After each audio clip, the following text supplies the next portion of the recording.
दुनिया के सबसे बड़े लोकतंत्र में लोकतांत्रिक प्रक्रिया के द्वारा 18वीं लोकसभा का चुनाव संपन्न हुआ।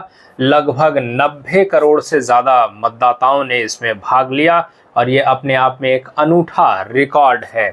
और चुनाव परिणाम के ऊपर आपने तमाम तरीके की चर्चाएं सुनी होंगी। चर्चाएं चलती रहीं और उसके बीच में ही आपने देखा कि नरेंद्र मोदी प्रधानमंत्री के रूप में लगातार तीसरी बार प्रधानमंत्री बनने वाले पंडित नेहरू के बाद दूसरे व्यक्ति हैं। और तमाम तरीके की चर्चाएं हैं, लेकिन आज का जो विषय है, हम चुनाव परिणामों और सरकार बनने की प्रक्रिया पर चर्चा नहीं करेंगे। हमारी चर्चा का मुख्य विषय होगा सरकार बनने के बाद जो घटनाएं घटित हो रही हैं उस पर, और जो विषय है वो यह है कि मोदी सरकार को किस क्षेत्र में सुधार करने में या उल्लेखनीय प्रगति करने में विफल रही है, इसके बारे में बात करेंगे इसी वीडियो में।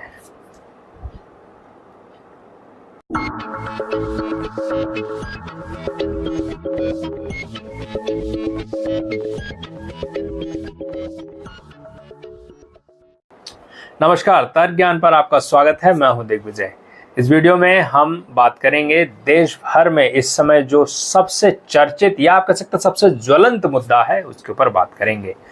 लेकिन उससे पहले एक भूमिका बनाना बहुत जरूरी है, तो वो आप समझ लें। नरेंद्र मोदी सरकार 2014 में बनने के बाद नई आशा आकांक्षाओं का बोझ लेकर वो सरकार बनी और कई क्षेत्रों में उसने उल्लेखनीय प्रगति की। आप बुनियादी ढांचा के विकास की बात कर लें, आप विदेश नीति की बात कर लें, राष्ट्रीय सुरक्षा की बात कर लें, या तमाम ऐसे मुद्दे जो वर्षों से लंबित पड़े हुए थे या सदियों से लंबित पड़े थे, उनको हल किया गया। राम मंदिर का मुद्दा हो या 60-70 वर्षों से 370 का जो मुद्दा था, आर्टिकल 370 और 35A, जो कि जम्मू कश्मीर का पूर्ण विलय भारत में होने के रास्ते में एक बाधा थी, उस बाधा को समाप्त किया गया। तो इतनी सारे क्षेत्रों में काम किया गया और उल्लेखनीय प्रगति हुई। तो निश्चित तौर पर तर्क ज्ञान पर एक शहीद भगत सिंह में एक डिबेट कंपटीशन में, संसदीय वाद विवाद प्रतियोगिता में एक विषय रखा गया था कि नरेंद्र मोदी सरकार सही दिशा में काम कर रही है। अब उस नरेंद्र मोदी सरकार में भारत सही दिशा में है। तो इस पर जो आरोप प्रत्यारोप उस डिबेट में हुए वो आप देख सकते हैं चैनल पे जाके। लेकिन जो क्रिटिसिज्म होना चाहिए, क्योंकि वाद विवाद में तो निश्चित तौर पर एक पक्ष रखेगा कि नहीं सही दिशा में है, दूसरा पक्ष आकर कहेगा सही दिशा में नहीं है। तो उस डिबेट में कुछ कमियां दिखी थी जो कि डिबेटर्स को और सोचना चाहिए कि हम जब आलोचना करें तो पुख्ता आलोचना करें। न्यूज में विपक्ष के नेता क्या कह रहे हैं, विरोध करने के लिए जो विरोध कर रहे हैं, वो राग नहीं अलापना चाहिए। हमें कुछ ऐसी क्रिटिसिज्म करना चाहिए जिससे लगे कि हाँ, वास्तव में इस क्षेत्र में सरकार निश्चित तौर पर पिछड़ रही है या उस तरीके से उल्लेखनीय प्रगति नहीं की जिस तरीके से उसे करनी चाहिए थी। तो वह विषय कौन सा है, और वह विषय है, वह क्षेत्र है शिक्षा का क्षेत्र। निश्चित तौर पर आप कह सकते हैं कि सर आप कैसी बात कर रहे हैं, एनईपी लेकर आए और एनईपी को लागू कर दिया। लेकिन आप अकादमिक जगत में जाकर देखिए कि एनईपी के क्रियान्वयन में कितनी सारी खामियां हैं। और निश्चित तौर पर 4 वर्ष हो गए हैं, लेकिन अभी भी उसमें जो खामियां हैं बनी हुई हैं। अभी सिलेबस समझ में नहीं आ रहा है, अभी जो है क्या बदलाव होने चाहिए थे। 10 वर्षों में स्कूली पाठ्यक्रम बदलने की जो रफ्तार होनी चाहिए थी और जिस तरीके से उसमें आमूलचूल परिवर्तन करना चाहिए था, वो नहीं हुआ। उम्मीद करते हैं इस टर्म में, मतलब तीसरे कार्यकाल में, मोदी सरकार इस दिशा में उल्लेखनीय प्रगति करेगी।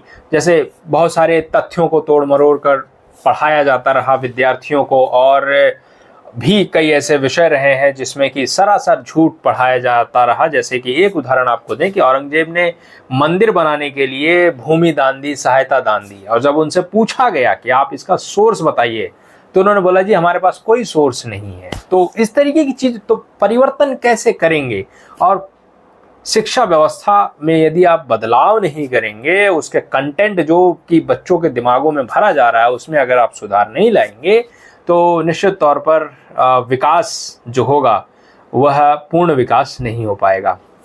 अभी हाल ही में आपने सुना होगा, प्रधानमंत्री नालंदा विश्वविद्यालय में गए थे और वहाँ उन्होंने जो भाषण दिया उसकी भी कई लोगों ने सराहना की, लेकिन बहुत सारे लोगों ने नालंदा विश्वविद्यालय का जो खाका या जिस तरीके से उसको ग्लोरिफिकेशन किया जा रहा है और उसको प्रस्तुत किया जा रहा है, नहीं वही प्राचीन गौरव वापस आ जाएगा, उसकी आलोचना की गई और ये कहा गया कि ये ऐसा विश्वविद्यालय जिसमें हजारों करोड़ रुपए खर्च करने के बाद भी कोई एक प्योर साइंस का डिपार्टमेंट नहीं है या प्योर साइंस उसमें इंस्टीट्यूशन टाइप नहीं है कि उसमें पढ़ाया जाए। और तो इस तरीके से ऐसे विश्वविद्यालय क्या फायदा, कैसे वो गौरव वापस लेकर आएंगे। तो नालंदा विश्वविद्यालय की ये कहानी रही। दूसरा, आप देखें कि शिक्षा व्यवस्था में जो बदलाव होने चाहिए 10 वर्षों में नहीं हो पाए हैं। स्कूल कॉलेजेस में जैसे प्रधानमंत्री ने एक नारा दिया कि मदर ऑफ डेमोक्रेसी, तो मदर ऑफ डेमोक्रेसी आपके पाठ्यक्रमों में जब तक नहीं आएगा तो कैसे बच्चों को पता चलेगा। छोटे बच्चों को 11वीं 12वीं के 10वीं के 9वीं के बच्चों को जब तक पाठ्यक्रम में नहीं पढ़ाया जाएगा मदर ऑफ डेमोक्रेसी क्या है और वो क्यों है, ये भी तो हमें बताना पड़ेगा। जब तक आप नहीं बताएंगे, सिलेबस में नहीं लेकर आएंगे तो कैसे पता चलेगा। वो तो वीडियो में रह जाएगा, सोशल मीडिया में रह जाएगा, अखबार में आई गई और बात खत्म होगी। लेकिन जब आप कंटेंट पढ़ाएंगे, मदर ऑफ डेमोक्रेसी पढ़ाएंगे, भारत का इतना गौरवशाली लोकतांत्रिक इतिहास 70 वर्षों का पढ़ाइए, लेकिन सिलेबस में नहीं आ पा रहा है। चुनावी प्रक्रिया कैसे मजबूत हुई, आपातकाल में जो अत्याचार हुए उनसे कैसे निपटा गया, उन सारी चीजों को डिटेल में छोटे बच्चों को भी पढ़ाएं। जब सिलेबस में लेकर आएंगे तभी तो मजबूत होगा, लेकिन ये सब नहीं किया गया। दूसरा, अनुवाद का एक विषय है। अनुवाद जिस तेजी से होना चाहिए था उस तेजी से नहीं हुआ। हाँ, ऐसा नहीं है कि कुछ काम नहीं हुआ, काम हुआ है। जैसे कि अब हिंदी में भी मेडिकल की पढ़ाई शुरू कर दी गई है, निश्चित तौर पर अच्छा प्रयास है, लेकिन और प्रयास करने की जरूरत है। इंजीनियरिंग की पढ़ाई शुरू कीजिए आप, टेक्नोलॉजी की, रॉकेट साइंस की पढ़ाई कब हिंदी में शुरू होगी। तो कहने का मतलब ये सरकार मातृभाषा में शिक्षा पर जोर तो दे रही है, लेकिन उसके क्रियान्वयन या जिस तरीके से उस दिशा में लगकर मेहनत करनी चाहिए वह दिखाई नहीं दे रहा। बाकी सारे क्षेत्रों में आपको दिखाई देता है कि इंफ्रास्ट्रक्चर कितना मजबूत और इतना तेज गति से बढ़ा है, रेलवे लाइन इतनी तेजी से बढ़ने शुरू हो गई है, इलेक्ट्रिसिटी के क्षेत्र में आप देखेंगे कि ये सब बढ़ना शुरू हो गया, लेकिन कहाँ गया शिक्षा क्षेत्र में प्रगति का खाका। पिछले 10 वर्षों में आप देखेंगे 4 शिक्षा मंत्री बदले गए, लेकिन उल्लेखनीय प्रगति नहीं दिखाई दी। और ये क्या डेडिकेशन होना चाहिए कि हमें ये करना है तो करना है, सही और गलत की बात बाद में छोड़ दीजिए, करना है तो बाय हुक बाय क्रुक आप करिए। एक उदाहरण लीजिए, सप्रसंग यूपीए गवर्नमेंट में सरकार थी, शिक्षा मंत्री बने अर्जुन सिंह, और उन्होंने तय किया कि 1 साल में ही हम पाठ्यक्रम को बदल कर रखेंगे, और उन्होंने करके दिखाया। सही और गलत की बात छोड़ दीजिए कि उन्होंने क्या मिलाया, क्या हटाया, क्या जोड़ा, ये बात छोड़ दीजिए। 1 वर्ष में उन्होंने करके ये दिखाया कि हम जो है पाठ्यक्रम बदलना चाह रहे हैं तो हम बदलेंगे, और उन्होंने करके दिखाया। तो 10 वर्षों में क्यों नहीं अभी तक लटके हुए सारी चीजें, ये सारी चीज। अब जो विषय, ये जो भूमिका मैंने बनाई है, अब उस विषय पर आते हैं कि विषय जिस पर बात करनी चाहिए, HRD मिनिस्टर का, ह्यूमन रिसोर्स डेवलपमेंट मिनिस्ट्री का जो नाम है उसको बदलकर एजुकेशन मिनिस्टर तो किया गया, लेकिन एजुकेशन की दशा क्या रही उसमें उल्लेखनीय प्रगति नहीं हुई। अब विषय जो ज्वलंत है और बहुत सारे लोगों ने कहा कि आप इस पर अपनी प्रतिक्रिया दें, तो वह विषय यह है कि नीट की परीक्षा घोटाले, या आप कह सकते हैं नीट की परीक्षा लीक हो गई, उसमें फर्जीवाड़ा हुआ, परीक्षा कैंसिल करने की मांग की गई। और उसके बाद नेट की परीक्षा हुई, कुछ ही दिनों बाद नेट की परीक्षा भी पेपर लीक होने की वजह से वो रद्द कर दी गई। और ये सब किया किसने? एनटीए गवर्नमेंट, एनटीए एक संस्था बनाई गवर्नमेंट ने कि भाई सारी प्रतियोगी परीक्षाओं की जो तैयारी और उसका जो परीक्षा लेने का जो काम होगा, एक डेडिकेटेड संस्था बना देते हैं, एनटीए नेशनल टेस्टिंग एजेंसी बना देते हैं जो सारी परीक्षाएं कराएंगी। लेकिन टोटली फेल दिखाई दे रही है ये संस्था। ऐसा लगता है कि इसमें जो बाबू और अफसर बैठे हुए हैं वो किस तरीके से मैनेज कर रहे हैं, क्या कर रहे हैं, कुछ समझ में नहीं आ रहा। इसके लिए रिस्पॉन्सिबल लोगों के खिलाफ कार्रवाई सरकार को ही करनी है और निश्चित तौर पर की जानी चाहिए, क्योंकि इससे आप देखिए कि कितने लाखों करोड़ों विद्यार्थी इससे प्रभावित हो रहे हैं। क्या उनका विश्वास बनेगा? और क्या ऐसी हमें केवल शिक्षा व्यवस्था या शिक्षा मंत्रालय आपने बना दिया, लेकिन ऐसा लगता है परीक्षाएं आयोजित नहीं कर पाने की वजह से इस एनटीए को भी बर्खास्त किया जाए और कोई एक मजबूत संस्था बनाए जो कि परीक्षाएं, क्योंकि विद्यार्थी बहुत मेहनत करता है और बहुत तैयारी के साथ और दिनों रात लगाकर वो मेहनत करता है, परीक्षा देकर आया और बोला जी ये तो परीक्षा तो रद्द हो गई।